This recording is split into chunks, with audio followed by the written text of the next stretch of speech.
জয় যিশু।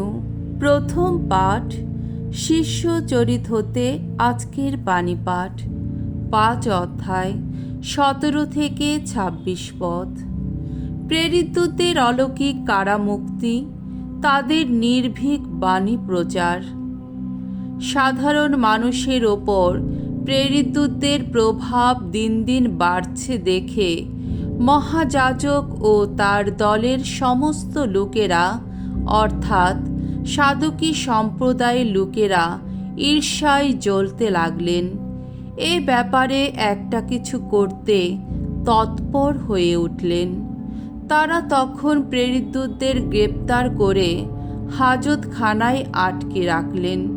কিন্তু রাত্রে প্রভুর এক দূত এসে কারাগারের দরজা খুলে দিলেন এবং তাদের বাইরে এনে বললেন, এবার তোমরা যাও, মন্দিরের মধ্যে গিয়ে তোমরা সকলের সামনে দাঁড়িয়ে নবজীবনের বিষয়ে তোমাদের যা কিছু বলার আছে তা সকলকে শোনাও। প্রেরিতরা তাই করলেন। ভোরবেলায় তারা মন্দিরের মধ্যে গিয়ে উপদেশ দিতে লাগলেন।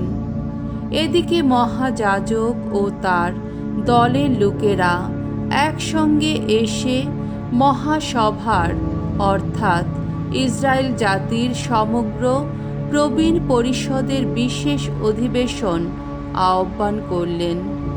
তারপর প্রেরিতদের নিয়ে আসবার জন্যে তারা কারাগারে লোক পাঠালেন। সেখানে গিয়ে মহাসভার লোকজন কিন্তু কারাগারে তাদের দেখতে পেল না।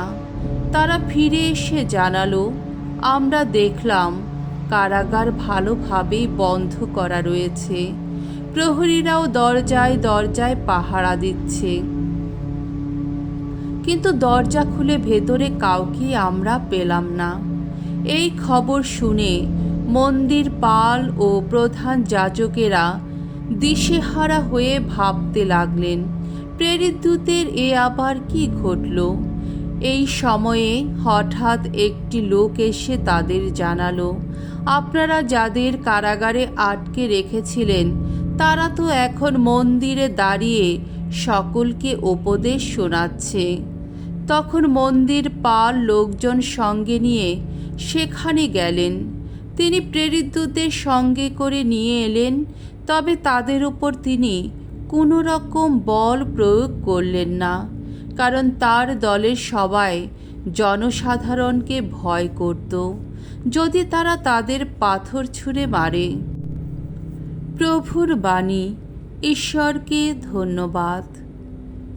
সাম সঙ্গীত 34 অধ্যায় 1 থেকে 8 পদ। ধো দিনজন ডাকলেই প্রভু সাড়া দেন। ভগবানের প্রশস্তি গান গাইব অনুক্ষণ, সততই আমার কণ্ঠে বেজে উঠবে তার গুণগান।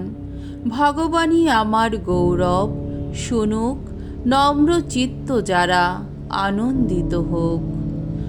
তোমরা আমার সঙ্গে ভগবানের গাও জয়গান, তার নামের গৌরব এসো গাই সমস্বরে। ভগবানকে খুঁজেছি আমি, তিনিও সাড়া দিয়েছেন।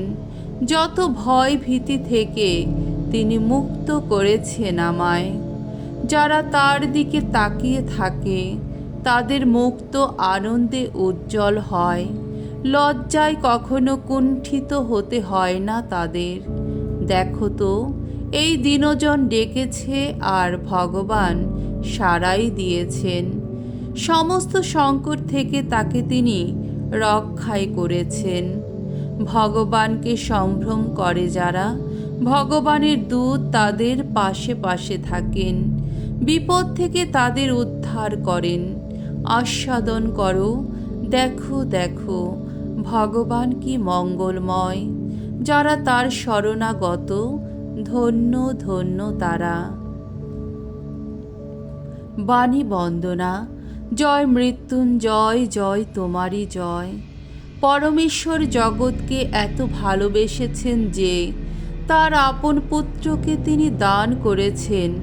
তার প্রতি যারা বিশ্বাসী তারাই সকলে যেন শাশ্বত জীবন লাভ করে। জয় মৃত্যুঞ্জয়, জয় তোমারই জয়। মঙ্গল সমাচার, যোহন রচিত মঙ্গল সমাচার 3 অধ্যায় 16 থেকে 21 পদ।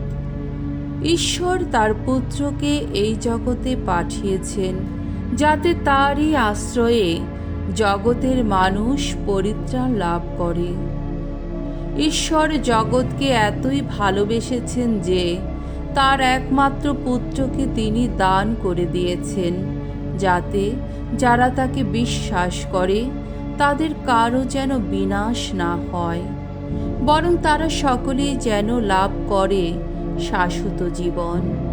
ঈশ্বর জগৎকে দণ্ডিত করতে তার পুত্রকে এই জগতে পাঠাননি, পাঠিয়েছিলেন যাতে তার মাধ্যমে জগৎ পরিত্রাণ লাভ করে। যে মানুষ তাকে বিশ্বাস করে সেই মানুষকে কখনো বিচারে দণ্ডিত হতে হয় না, কিন্তু তাকে যে অবিশ্বাস করে সে তো বিচারে দণ্ডিত হয়েই আছে, কারণ ঈশ্বরের একমাত্র পুত্রের প্রতি সে যে বিশ্বাস রাখেনি। সেই বিচার এই মর্মেই করা হয়েছে যে আলো জগতে আসা সত্ত্বেও মানুষ আলোর চেয়ে অন্ধকারকে ভালোবেসেছে। যেহেতু মানুষের কাজকর্ম অসৎ ছিল, কারণ যে কেউ মন্দ কাজ করে আসলে সে ঘৃণা করে আলোকে, আলোর দিকে সে আসেই না, পাছে তার কাজের আসল রূপটা বেরিয়ে পড়ে। কিন্তু যে মানুষ সত্যের সাধক সে তো আলোর দিকে এগিয়ে আসে, যাতে তার কাজকর্ম সেই ঈশ্বরের প্রেরণায় সাধিত তা যেন স্পষ্টই প্রকাশ পায়। প্রভুর মঙ্গলময় বাণী। খ্রিস্ট প্রভু তোমার প্রশংসা হোক।